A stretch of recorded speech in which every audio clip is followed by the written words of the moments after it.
ஐயா உங்க பேர் என்னங்கய்யா? என் பேரு கணேசன். கணேசன். கணேசன். நீங்க எந்த ஊருங்கய்யா? ராராபுரம். தாராபுரம்.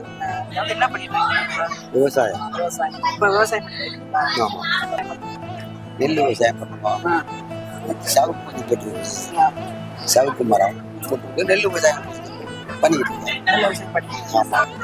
நம்ம ஒரேடியா மழை பெய்யலனாலும் பிரச்சனையா இருக்கு. மழை பெஞ்சாலும் ஒரேடியா ஒரு பயிர்ல முளைச்செல்லாம் வர நேரத்துல மழை பெய்ச்சா ரொம்ப சிரமமா இருக்கும். அது சிரமமா தான் இருக்கும். அதையெல்லாம் எதிர்பார்த்து நம்ம செய்ய முடியாது. இதெல்லாம் இயற்கை. இந்த காலத்துல இருந்து இந்த காலத்துக்கு வரையும் எல்லாருமே கஷ்டப்பட்டு அது வர்றது. மழை நம்ம சௌகரியத்துக்கு மழை பெய்யுது. அறுக்க போற டயத்துல மழை பெய்யும். நம்ம கரா போட்டு எரிச்சு வீட்டுக்கு வரும்போது மழை பெய்ச்சு அதை கெடுக்கணும். அதையும் நம்ம பொறுத்துக்கத்தான் வேணும். அதனால விவசாயத்தை விட முடியாது. அடுத்த மசூல் செய்யாம இருக்க போறோம். செய்யணும். மழை பெய்யும்.